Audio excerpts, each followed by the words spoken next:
mu gitondo cyo kwa 13 Werurwe muri 2013 imbere y'uruvunganzoka rw'abantu barenga ibihumbi 200 mu mbuga ngari yitiriwe Mutagatifu Petero. Georges Bergoglio wari ufite imyaka 76 y'amavuko icyo gihe yimitswe nk'umushumba wa Kiliziya Gatolika mu isi ahabwa izina rya Francis. Cardinal Georges Bergoglio watorewe kuyobora Kiliziya Gatolika yavukiye Buenos Aires mu murwa mukuru wa Argentine, igihugu giherereye ku mukabane wa Amerika y'Epfo, hari ku itariki ya 17 Ukuboza mu 1936.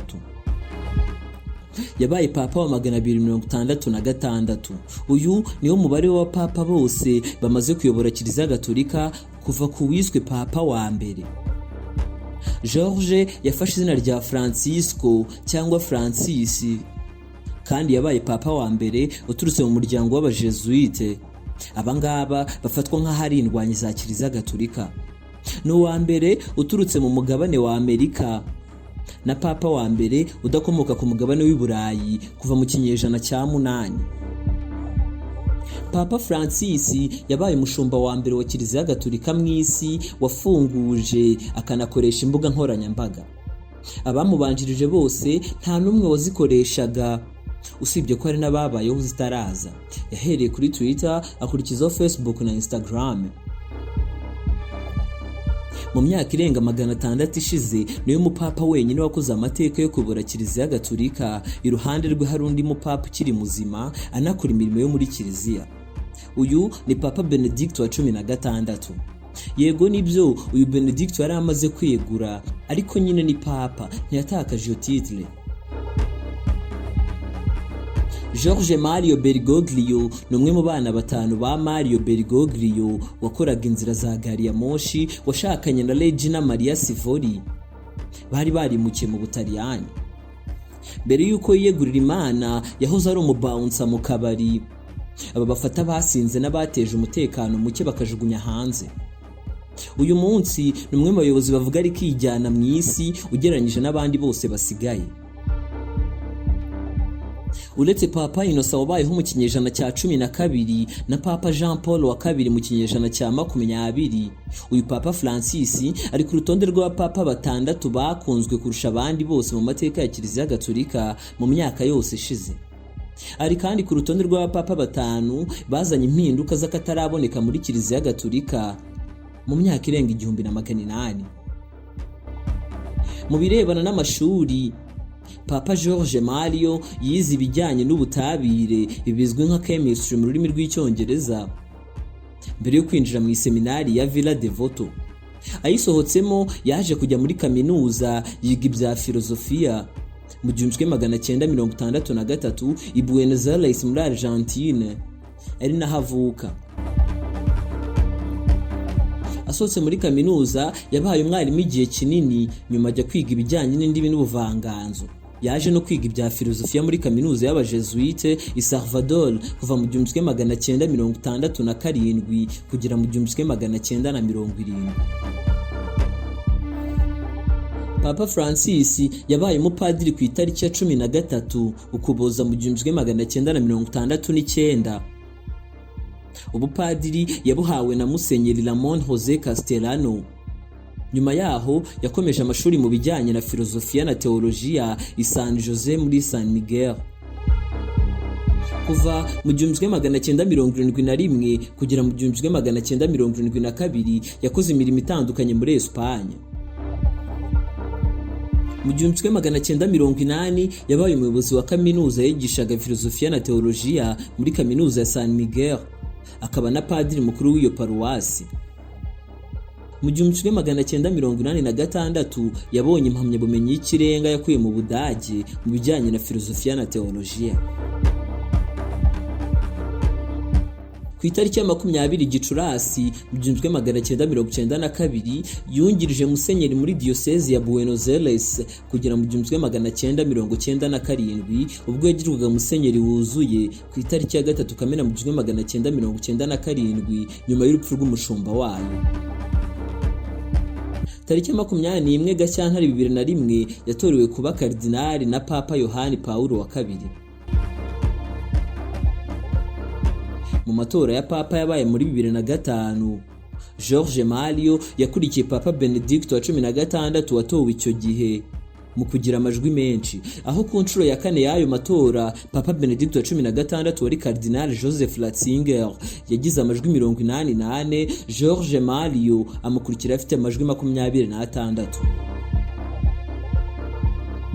Cardinal George watorewe kuba papa, Vatican yari ashinzwe imihango mitagatifu n'itangwa ry'amasakramentu, ubutumwa bw'abapadiri, akaba yaranahagarariye komisiyo ya Vatican muri Amerika y'Epfo.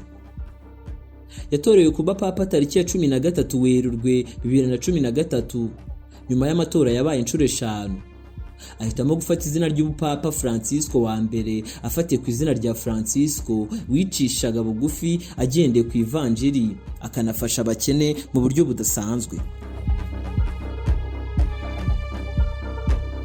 Papa Francisco wa mbere nk'uko yabyivugiye yabayeho mu buzima bworoheje. Yirindaga kugendera mu modoka ya wenyine, akagendera mu modoka rusange. Muri Gicurasi 2012 yanenze cyane abapadiri bamwe bo muri Argentine bashatse kuzana impinduka muri kiliziya, banga gutanga isakaramentu rya batisimu ku bana bavuka ku babyeyi batashakanye. Iyi mico yayise ya gifarizayi, byarangiye anasabye ko babatiza abo bana. Ku bijyanye n'ibyo yemeraga n'ibyo atakundaga cyane, buranga agendeye ku mahame aranga idini rya Gatolika, Papa Francis ntiyemeraga igikorwa cyo guhuhura umuntu babara cyane, ibi bita mercy killing.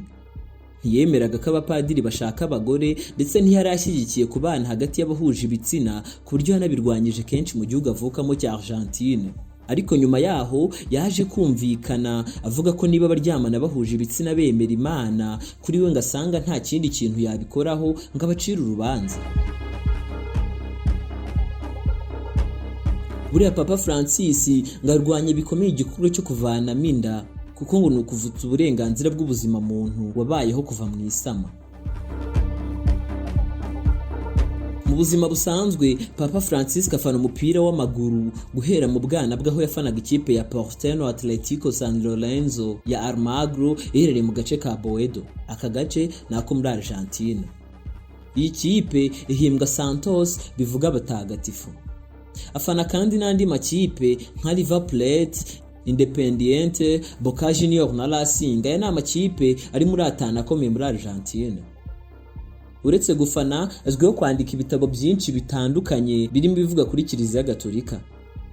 Uretse kandi ururimi rw'Icyesipanyoli asanzwe avuga neza cyane, Papa Francis avuga izindi ndimi zirimo Igifaransa, Igitaliyani, Ikidage n'Ikilatini. Umwaka wa 2022 wari umwaka utoroshye kuri Papa Francis, ku buryo hari abatekereje ko ari mu minsi ye ya nyuma. Byari ibisanzwe ubwo Papa Francis yatangiraga kwirinda guhaguruka, ndetse bifatwa nk'ikibazo cyoroheje. Nibwo yatangaje ko afite ikibazo mu ivi, ariko yongeraho ko ibyo bidatunguranye ku bantu bageze mu za bukuru, ndetse icyo gihe yavugaga ko ari ikibazo kitazatinda. Icyakora muri Mata muri uwo mwaka yareruye avuga ko ivi rye ry'iburyo ritarakira. Bidatinze yatangiye kugendera mu kagare k'abasanzwe bafite ubumuga, ndetse igitondo kimwe abwira imbaga y'abitabiriye misa ko bamwihanganira kuko atabasha guhaguruka, ngo abasuhuze nk'uko byari bisanzwe. Uyu mukambwe wari ufite imyaka 85 icyo gihe, ubuzima bwe bwakomeje gutuma benshi bamwibazaho n'ahazaza he ku mirimo yo kuyobora ubushyo bw'Imana. Bibazaga niba adashobora kuba yahitamo kwegura. Abakurikiraniraga hafi bya Kiliziya Gatolika ingingo yo kwegura kwa Papa Francis bayivugagaho bakomeje, bitandukanye n'imyaka yabanje. Ni nyuma yaho yari amaze kubagwa amara. Byiyongeraga kuba agendera mu kagare n'icyemezo cyo kuwa 27 Kanama cyo gushyiraho abakardinali bashya 21 barimo 16 bafite munsi y'imyaka 80. Kuba Papa Francis yaratoranyije abakardinali barimo 60% by'abashoboraga kumusimbura, yari indi ngingo yashingirwagaho yuko yaba yitegura kuva mu mirimo ye. Umwarimu wa teolojiya muri kaminuza ya Villanova, Massimo Fagioli, yavugaga ko Papa Francis abizi neza ko arimo kwitegura kuva mu ntebe yo kuyobora Kiliziya. Yagize ati, ikigaragara neza ni uko igihe cye cyo kuyobora Kiliziya Gatolika kigeze ku mpera, aho no kwegura bishoboka cyane rwose. Ibyo kwegura kwa Papa Francis byanahuzwaga n'uko yari akomeje gusubika ingendo zitandukanye yari afite. Icyo gihe yahagaritse urugendo yagombaga gukorera muri Repubulika Iharanira Demokarasi ya Kongo na Sudani y'Epfo kubera ikibazo cy'uburwayi bw'ivi.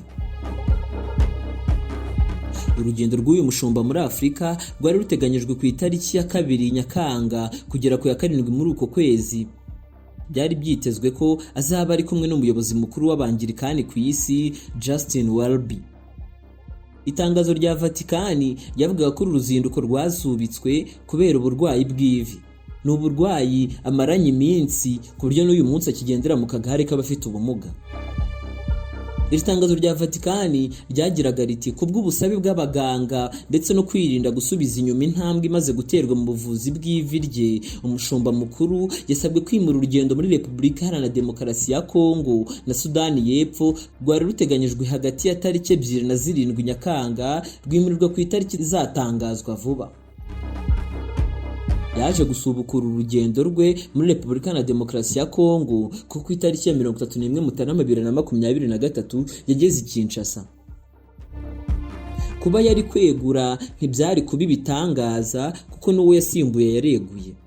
Icyakora hari abasangaga ashobora guhatiriza kuko Papa Benedicto wa 16 yasimbuye yari akiriho. Gusunya kwigendera yitabye Imana afite imyaka 95 iyo yamaze yareguye iruto yamaze ari papa. Izi zari incamake ku buzima bwa Papa Francisco benshi bakunda kwibazaho. Banyita TY Cobra, iyo ni The Main TV. Mwakoze kubana natwe, ndabashimiye.